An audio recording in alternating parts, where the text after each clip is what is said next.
welcome back, listeners, to the BizBlend podcast. I'm your host, Sana, and this is the space where we are today going to dive into one of the most overlooked yet critical transitions in the workplace, the leap from individual contributor to first time manager. Now, listeners, it's a shift that demands not just new skills, but a whole new mindset.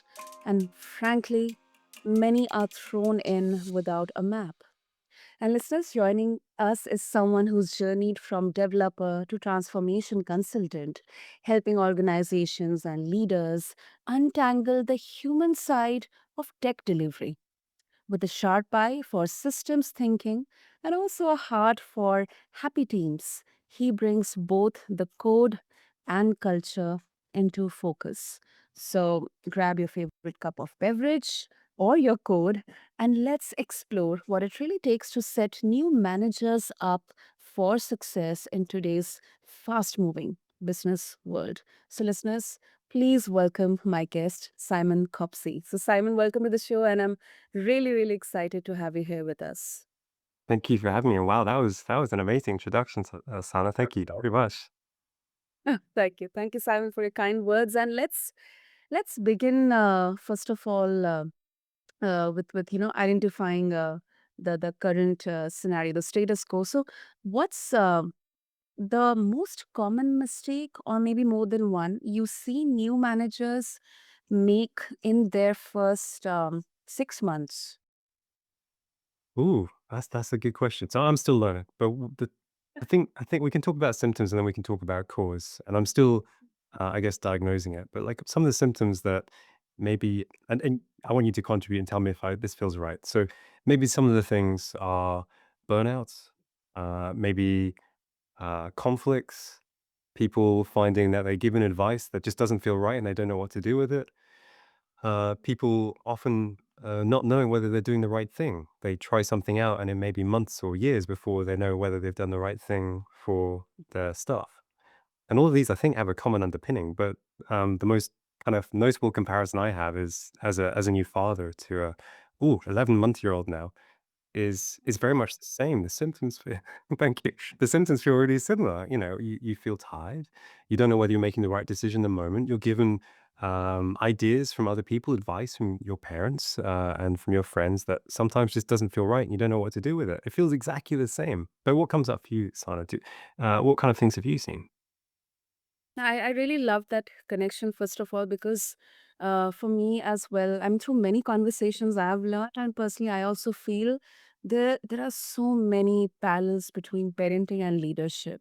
And when it comes to managing, and that too, when you are transitioning from an individual contributor to a people manager.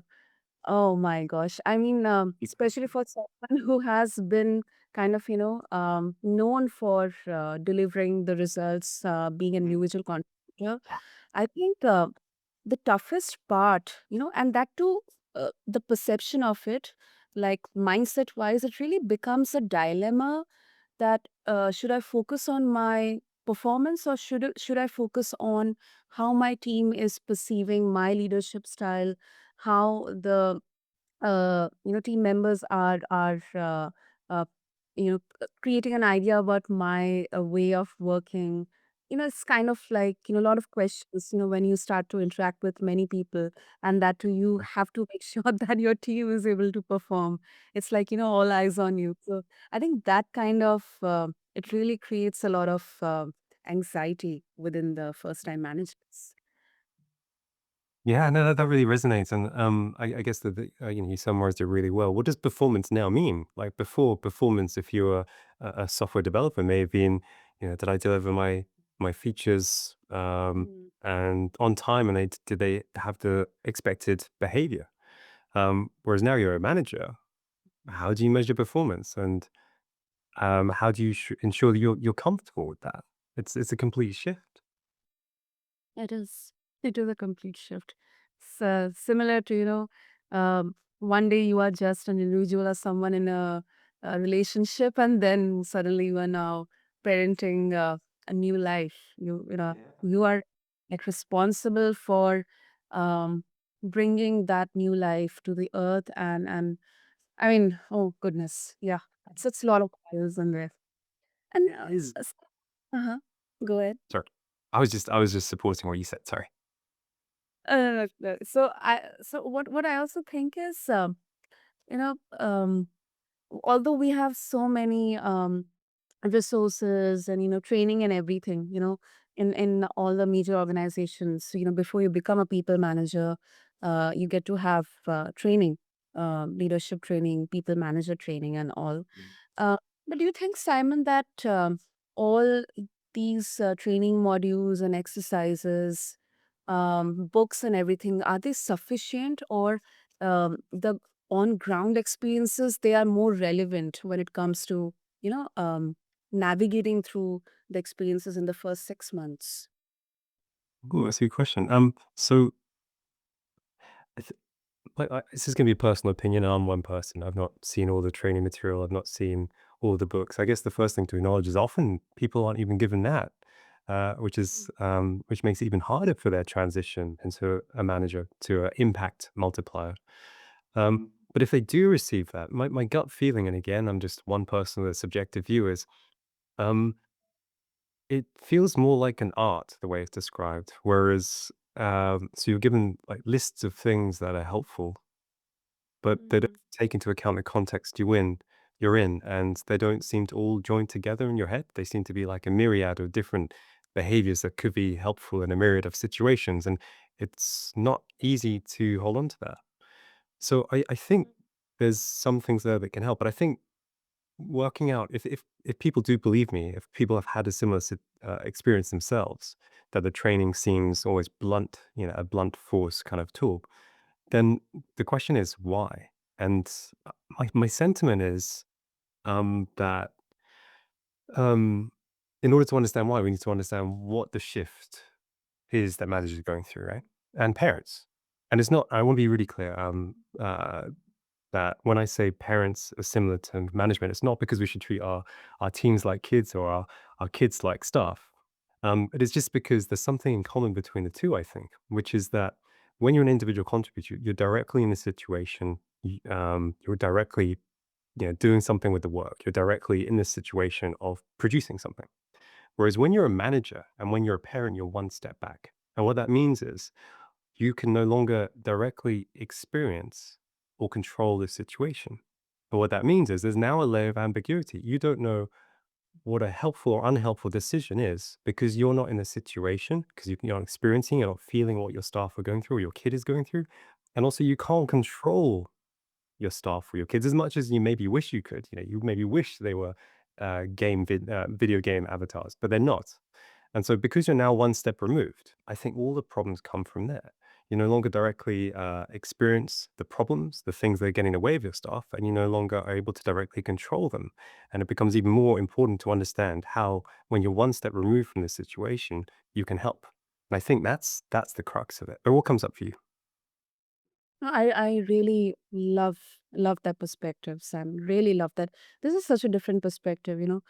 While I have, through once again so many conversations, I've tried to understand the importance of communication, understanding, uh, whether it comes to interacting with the team members, or interacting with your kids. But this particular perspective, that's actually a very profound one. I would really like to take that away with me as well, and I hope for listeners as well. And Saturn, go ahead. Oh, no, I was just saying I appreciate that I'm still learning, particularly with a 11-month kid. I have so much to learn, but I'm grateful for what you say. And of course, Simon, personal experiences, lived experiences, they teach us what even sometimes books or education cannot teach us. So that's what I believe. So our listeners would love to explore your journey. I mean, you have been in the tech industry. You were a developer, and then you journeyed to become a transformation consultant. Now you're working with organizations and leaders. So if you can, maybe share a glimpse of that journey, that transformation. I'm sure you frame it very, very well. I hope I can live up to that. So, yes, so, but there's something interesting, I think, for me, which was between being a developer and between being a transformation consultant, I was a failed manager. And that's where I didn't appreciate that my role as a manager wasn't to be an impact, uh, what's the word? Impact, and an impact addition, Mhm. it was an impact multiplier. So I thought if I just do more of what the team is doing, if I continue to be hands on, if I continue to do all that as well as try and support my team, then the team will do better. But as a friend of mine said, she quoted it really well. She said, uh, writing code doesn't scale. And I think what she meant by that is if you're a manager and you're just writing code to try and multiply the impact of your team, that maybe Mhm. adds, if your team's 10 people, it maybe gets you to 10.5, but it won't get you to 100. It won't get you to 200. And that's what you need to do as a manager. And so I failed because, no one was hurt. The team was amazing. They did incredible things, but I failed. I didn't really multiply the impact. I just added a little bit on the side. And in a lot of cases, I probably got in the way. Um, and so that's really where my scars come from. And then as a transformation manager, a lot of that is understanding how do organizations get in their own way? You don't look at any particular manager, but you recognize that the performance of an organization isn't due to um, the actions of individuals, it's due to the interactions of the teams. That the performance is constrained by how the teams work well together. An organization exists because we want to do something that greater than any one person can do, and that requires cooperation, and cooperation requires interactions. And if you're not interacting in a way that takes you closer towards your goals as an organization, you're not an organization. You're a group of individuals that are colliding, and therefore that's where the manager comes in. The manager is to help amplify performance of the organization by improving interactions of its parts, improving interactions of its teams. So, yeah. Anyway, that was a lot. What comes up for you? No, that's really, really, it's candid, and I really love the fact that you um, not only explained it very well, but also you shared a part of your failure, because something similar to me has also happened where um, when becoming as a first time manager, what I thought is, I already have a bit of experience. I've gained a good amount of outlook into this. So let me impart that experience into my team members and just help them get the task done. So it's like, and as you mentioned, from 10 to 10.5. But I wasn't having that clue that how to get it from 10 to 200. So I think that's something. It's natural. That's why I think, at least, the initial, you know, time of that journey, that transition, mentoring and guidance is actually needed. Interacting, getting mentored by someone who has been there, done that. That is so important. Oh, well, I think you did a better job than me. So your action was kind of more indirect. It was a step away. You were taking a step into that managerial standpoint, right? Whereas I was still hands on. I was maybe telling my team what to do. I don't like that version of Simon, but it was the version of Simon that I knew that that was the best thing I could do at the time from what I knew. Um, but I think you framed it really well. The question becomes, how can I create the conditions for my team to succeed? Similar to when my son is growing up. Uh, there's something very perverse about, being a parent. I'm learning and I know I'm gonna get it wrong, which is that, um, kids sort of there's 2 parts of it. The first one is we don't learn Mhm. anything by getting it right. We only learn by making mistakes. Um Mm. we if we get something right, all it does is validate what we already know. It doesn't teach us anything new. So we have to make mistakes. When I see my son, or when I'm going to see my son, maybe when he's 2, 3 years old, trying to make decisions himself, I'm going to get in the way. I'm going to say, "Oh, I'm not sure if that's a good decision." And I'm going to say, "Well, don't wear that outside. It's too cold. Wear this." But in doing that, he's not able to make mistakes. And in not making mistakes and not exercising decision making, he doesn't get better at it. And first is the moral side of that, which is to develop a moral compass. We need to make mistakes, but also there's just the other side of just general decision making. To get better decision making, we need to make mistakes. And so I don't want to be choosing what he's going to wear when he's 30 years old. But if I keep telling him what he should wear every given day, that's how it's going to be. So there's a conflict between the present, what's easier for me as a father now, and the future, which is what's easier for me in the future. But the main thing, I guess, that brings it all together is what is our shared goal? What does my son want? What do I want? And the things that we're both trying to work towards that should help me calibrate my efforts is that we both want a happy family. Anyway, I went on a little bit there. What comes up for you? No, no, I absolutely agree with that. Although I haven't been yet, uh, haven't had the bliss of enjoying life, but I definitely get some references, as being on the other side, and seeing my parents and taking a lot of inspiration from them as well, especially from my father. And secondly, Simon, one thing comes to my mind, that, and it's more towards the mindset aspect. Whether it's becoming a first time parent or becoming a new manager, that there is a kind of perception that now you are at a senior position. Now kind of you are kind of having that responsibility, so you need to have those certain skills in there, like authority, a bit of aggression, a bit of yeah, it has to be done, no, it cannot be done, no, I cannot allow this, something like this. So um that kind of sometimes, when it comes to me, then I feel really very, I I become in a state of dilemma, that whether I should, in what language should I communicate that no, I do not find this pleasant, or this is something I believe shouldn't be done. So how do you think these kind of situations can be navigated? Yeah. Oh, that's a really, really good question.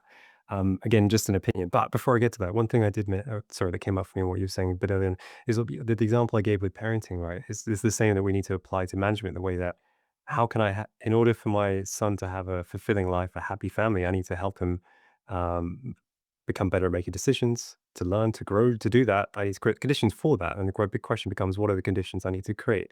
Same with teams, right?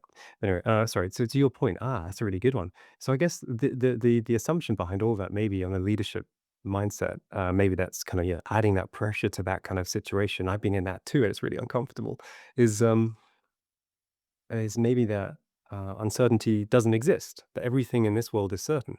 And at first glance, if you look at software development, you might think, "Oh, this is manufacturing. This is, you just do something and something comes out at the end." But this is not manufacturing in software development, for example. Most things aren't, because manufacturing means that you've done this thing before. You've already done the design. You know you've got customers at the other end. You've built 100 million of these before, and you're just going to build another one. You've done it before. It's pretty certain. Whereas software development, you're creating something that doesn't exist. If it did exist, you wouldn't develop it because it's already there. You just use it. So software development as a sport, as with many parts of an organization, has a large degree of uncertainty. And the problem is if leadership are looking for certainty, looking for you to be making the decisions, when as a manager you can't see what the team's doing, you can't be omniscient. Is that if that's the right term? And omnipotent. You're not them. That's adding pressure to you to make, and you're going to be making bad decisions. And if they're expecting you to be certain in delivering things at a certain date, then it's so. I guess the question becomes, do they want, do they accept that the world is uncertain and that we're going to have to change course to make the most of the situation? How do we put it? Do they accept that if the if if I guess it goes back to what is the problem that they're trying to solve? What are we building the software to do? And do they want us to um, to get closer to it and increasingly closer with time, or do they accept that we need to navigate and respond to uncertainty, or do they just want us to take a straight line path and even if we're wrong, just double down and go in the wrong direction? But I don't know. You made me think. I'm not sure if I answered that very well. What comes up for you? No, I absolutely agree with that. And then I think here, once again, in my view, I think I would still work on how can I communicate better with the people I'm working with, my Mm. member. There Yeah. are times when it can happen that I'm just imagining there will be um, unpleasant situations, conflicts in terms of ideas or execution, and sometimes this can happen that you have somebody in your team who is like tenured than you, Yeah. but you are kind of younger or maybe having less tenure, but still you are at that managerial position. That kind can have sometimes personal biasness as well. So I think handling those emotions, those situations, uh, that kind of has been, according to me, the trickiest ones for me. I Yeah. Yeah, and I think that's where I imagine sometimes, myself being a little bit lacking those skills. So that's why I think this is more and more. This has to be discussed more and more. Oh, sorry, that's just oh, your answer's so good. Sorry. I think you helped me see something new there. A few things actually. It was really good. Yeah, so sorry, you talked about communication at the very beginning of that. And I think my previous answer felt very raw, even as I was saying it. I think one thing that comes up for me is right, is managers are doing the best they can. Even the managers of managers, they're all doing the best they can. But often um a question that can be helpful is what's the goal of the goal, right? Why, if the manager's expecting you to be, I don't know, uh, um, predictable, deliver to a given date, no shift. The question becomes, why, hey, why is that? I want you to be successful. Can you help me understand the pressure on it? Can you help me understand what your goal is so I can help feed into that in a way that's helpful? And often we might find that through those conversations, there may be some assumptions that that manager holds that are not true, or some other ways that we can help them be successful. Um, and so when they're looking for authority, certainty, that kind of thing, there may be through those conversations, through better understanding, through seeking to understand before being understood, as Covey reminds us, is we might find that we can help them achieve what they need to, whilst respecting that there's a degree of uncertainty, but with the team that we're working with. Uh, but the other part of what you said, I'm sorry, I'm just trying to zoom back out. I've got dad brain. What you were talking about, could you remind me of the second part of what you said around community? Oh, yes, you were mentioning conflicts, I guess is my way of wording it, where you're dealing with tenured people. Yes, there's something very interesting there. So there's something quite helpful maybe, I think, in organizations and in families, which is that generally we're all working towards the same goal. Um, Yeah. and that means that if we're all working towards the same goal, even if it's kind of maybe longer timelines or more overarching, um, it means that we can't really there's no reason to have disagreements. Uh, or let me put it another way, the only reason that disagreements can happen is not because we disagree with where we're trying to get to, but how we're gonna get there. We have different opinions on how to get to the same destination. But if we're trying to get to the same destination, and all we are doing is disagreeing on how to get there, like use this technology, use that technology, that's something like that, then the question becomes there must be some if we're all going to the same place in the same reality and there's only one reality, then the only thing that must be different is what's in our minds, assumptions we hold about the two different routes that are getting there. That's where the conflict is. We're all trying to get to the same place, but you believe you should go that way because of a certain reason. I believe I should go this way because of a certain reason. And that's the fun bit, right? By understanding why they believe that what they do, the assumptions behind the reason they've chosen that kind of route, like in Google Maps, the reason I've chosen this route in Google Maps to get to the same place. The only reason they differ is because we have different fundamental assumptions about routes, the means of achieving a goal. And so kind of being able to try and debug the assumptions of behind the two different routes to get to the destination, we can often remove the conflict as a whole. What comes up for you? That was a long one.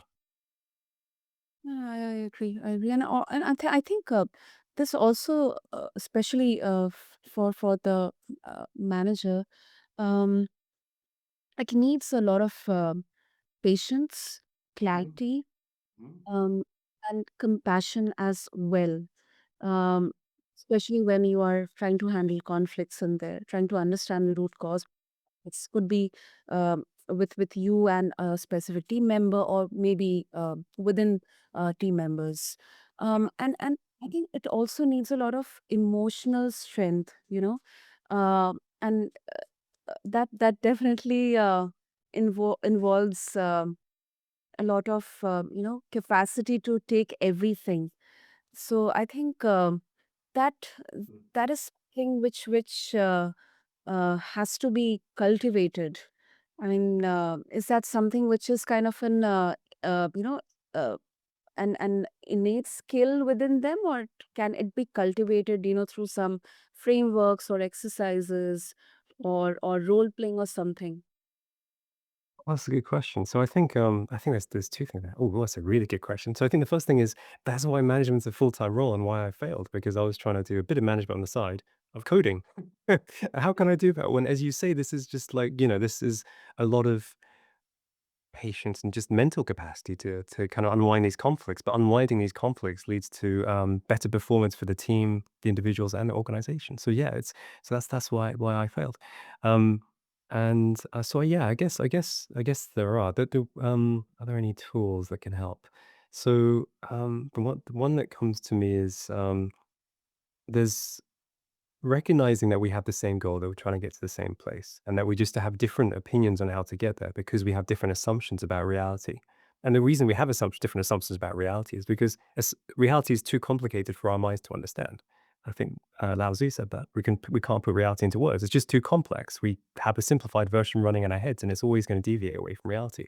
And so we have to make assumptions. We have to make assumptions to survive, to take action. So understanding where our assumptions differ on the two sides of the conflict will help us dissolve it. But if we recognize that we have the same shared goal as a family or as an organization or a team, that sets the ground for wanting to resolve this conflict. It creates rather than it being you versus me, it's you and me versus the problem. Hey, there's something that you're seeing that I'm not, and maybe something I'm seeing that you're not. What's the difference? And a lot of this, everything that I'm saying is my best. All the good ideas in what I say come from other people, all the bad ideas are mine. All the good ideas come from Akov, from Goldratt, from Deming, from these great thinkers. And so another example that Goldratt used to try and present this, to say that, hey, we don't really, this is actually easier than it makes it seem. It's us versus a problem instead of you versus me is he said, when scientists have a disagreement, when they get different results from an experiment, they don't say, well, let's just average it and go with the average. They say, oh, that's very interesting. Under what conditions did you run the experiment? What assumptions did you make? Oh, did you do it in centimeters or millimeters? Did you do it at ground level? Did you do it at higher pressure? And they work out what assumption or condition the experiment differed between the two scientists doing it. And they go, that's why it was different. The same is true in an organization. If we're both trying to get to the same place in the same version of reality, we come up with different answers. It's you and me versus the problem. We've seen things differently. We just need to work out what is it that we're seeing differently. So it actually requires if we can help the person we're dealing with see it in the same way that it's not me against you. It's we're trying to get to the same place. You go this way, I'm going this way. Why is that? It becomes a lot easier, hopefully. So, but there's tools. A lot of what Goldratt, what he brought to the equation. One of the things is called an evaporating cloud. An evaporating cloud is to help you visualize what is the shared goal, what is that, and why are we? What are the assumptions behind the different routes we're taking, so we can try and debug it. It's like a visual debugging tool. Um, and that forces you to get clarity of thought as to your assumptions and the other person's assumptions, and it's kind of drives the conversation and helps you dissolve the conflict or evaporate the conflict. That's why it's called an evaporating cloud. So I think the tools I'd recommend come from the theory of constraints, which is a very weird uh, name, but it's a set of tools that help you see organizations as with more clarity than you otherwise would, and it helps you bring out the assumptions that can be debug the assumptions that could be faulty, so you can have more cooperation towards a common goal. But sorry, that was a lot. What comes up for you? Any recommendations from your side?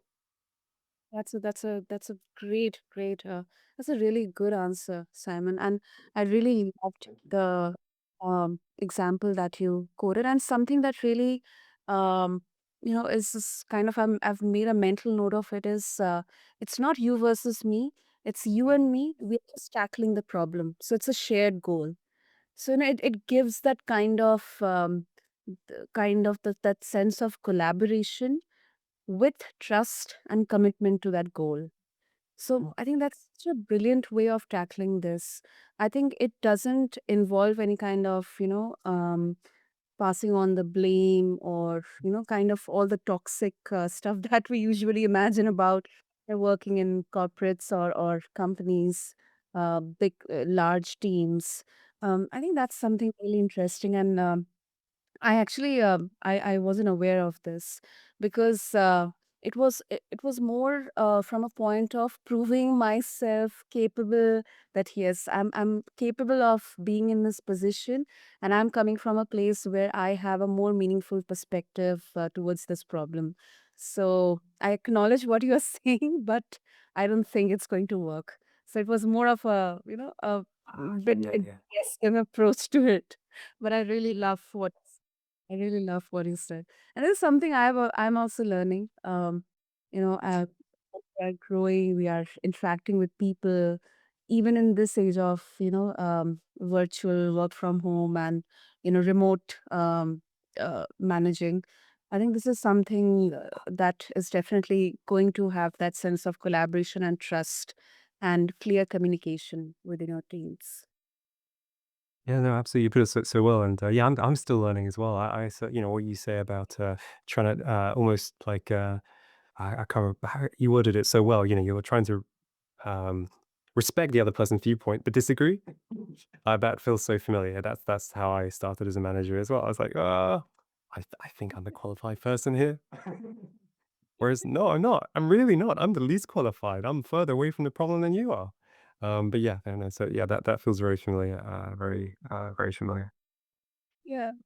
And before we wrap up, Simon, of course, so you mentioned about burnout in the beginning, and I would like to go back to it with once it, uh, extracting some parallels from parenting. Now, leadership, navigating through people management for the first time, it often involves that, invisible labor. There is emotional load, constant decision making, constantly putting fires out, being on even when you are, unsure, you're uncertain. So, how do you help new managers manage this emotional bandwidth without burning out? Oh, that's a big question. I'm still learning on that front. So a lot of my, in all honesty, right? The reason I struggle to answer that is a lot of my focus up until this point has been around transformation. So I tend to come in and I don't look at any one manager or a set of managers in the full frame here, and I look at the organization and the dynamics and how the organization is getting in the way of the managers. So, for example, if you give all the different managers different incentives, different targets, Mhm. but an organization needs to cooperate to produce something. You know, the product coming out the end isn't because of any one person's efforts, because of all those managers and their teams cooperating. If you've given them different targets, how are they going to cooperate? How are they going to have what they need? We need to either encourage cooperation or we need to remove interdependencies. And so a lot of what I've looked at is as kind of that coming in like and understanding, hey, how do we get to this point? And how are we doing a disservice to managers? Whereas now I'm quite interested in, hey, how do we actually help the managers recognize this for themselves and see these things more clearly themselves so they can point them out and debug the organization from inside? So I'm not sure if I have an answer so yet, but other than I guess that what I would like to do is by helping managers, often in organizations, when you're a manager, it feels like everything's on fire. Um, and the question becomes, where do I focus? And so a lot of what I'd love to bring is helping answer that question. If you look at an organization, if cooperation is necessary to achieve a result, um, it becomes quite easy to spot where there's a dependency that's not met. And often it's a very like if we look at a pipe, there's only ever one bottleneck by definition. There's only one narrowest point in a pipe. And often organizations represent a pipe. You know, they're getting something from the very beginning, from please to thank you, from idea to wow, right? For customers. And that means, and if we had to get things to wow to be paid, you know, to get money coming into the organization, we look for the slowest moving part of the organization, and that's where we focus attention. So there's always one answer to where do we focus attention. And even most organizations may have many products, but a lot of the time, the bottleneck in one kind of value stream and the bottleneck in another value stream tend to come from the same cause because we share people, we share departments, we share policies. And so, therefore, if we trace back these bottlenecks and these different points, What is leading to these bottlenecks, the slowest moving parts, and these things that we need to move really quickly to get paid, typically comes down to one thing. Like when you go to a GP, you may have many symptoms, but it tends to be one underlying cause. So a lot of, I guess, you'll help me think. I think the biggest thing that I would want managers to do to try and help themselves is when they see all these things on fire, recognize that fire is an effect. It doesn't just happen. It comes from somewhere, like a bad smell. A bad smell doesn't just happen. It comes from somewhere. Like maybe my dog has made a mess, right? And if we keep focusing on the effect rather than the cause, we get distracted. And the funny thing is, all these symptoms, like in a doctor, there tend to be many symptoms, many signals of something being wrong, but they tend to come from, if the more you follow them, the more they condense into just one or two underlying things, one or two underlying causes. Like, like you might have a high working process, you may have lots of developers quitting, you may have um, projects moving slowly, but if these are all effects, and if we trace them back, typically any one point, there's often one, maybe two causes. And if we focus on the causes instead of the symptoms, we get this leverage effect. Instead of focus on 20 things, we focus on one or two. And so it becomes much easier to focus. So a very winded way of saying, as managers, when you see a problem, ask why. And if you follow that far enough on a number of the different problems that you see, you'll tend to find there's just a few things that require your attention. Mm. What comes So up it's for you? like That was long, sorry. working backwards, identifying the Mm. blueprint or Yes. the Yeah. problem at the most basic level. And if we take the parallel of a human body here, we often talk about, don't just address the symptoms and the signs, but try to understand the root cause Mhm. behind those symptoms. So it is like Yes. something. Sorry, I got excited. Yes. Yes. Ah, but sometimes we stop a bit too soon. Sorry, I realize you're always at time. I'm just sorry. I was really got excited by what you said there. So in that, we often stop too soon. We often keep asking why until we get to a person or an individual, and then we stop there. We say, "Ah, you're the problem." But then we need to have the fortitude to carry on and saying, "How did the organization, or how did we as a team, or how did I as a manager encourage you to make that mistake?" Mm. Because we do things for a reason. People have been hired into the organization because they know their stuff. But if you kind of delete a database in production, that's not you, that's me or the organization not putting what needs the conditions in place for safety to naturally be there. So we need to keep asking why. We need to be, as my friend Barkov said, we need to be soft on people, hard on systems. That's So a good sorry, one. just yeah, as you said, go upstream, work out where all this is coming from. You put it so well, but just keep going a bit further than you think. Yeah, no, that's really good one. That's really good one. Oh, lovely, lovely. So Simon, if our listeners they would like to connect with you, they would like to share their thoughts and opinions on this, what would be the best way? Oh, I appreciate that. Either you can come visit me at curiouscoffee.club, um, website where I put articles, and there's a free book for people who want to understand how organizations get in their own way and what to do about it, or just come visit me on LinkedIn. Um, yeah, thank you. Awesome. I'll make sure to have all the links and details in the show notes for our listeners. And Simon, this was such a rich conversation for me because personally, I am also learning a lot. And today, I think I've learned a lot from your lived experiences and kind of recollected back to those times when I was kind of put into that position of becoming a first time manager. So thank you so much for pulling back the curtain on what it really means to lead for the first time. Thank you. Thank you so much for having me. Your reflections taught me a lot. Thank you. So, to all the listeners out there, and for anyone who has just stepped into a manager role or is thinking about it, I hope you feel a little less alone and a lot more empowered, like I am feeling right now. So, listeners, remember that leadership isn't about having all the answers, it is about being curious, about being human and willing to learn. So, if you enjoyed this episode, share it with someone on their leadership journey, and do make sure to connect with Simon. And I'll have all the links in the show notes. And as always, stay bold, stay real, stay blending. Until next time, this is your host, Sana on BizBlend. Thank you.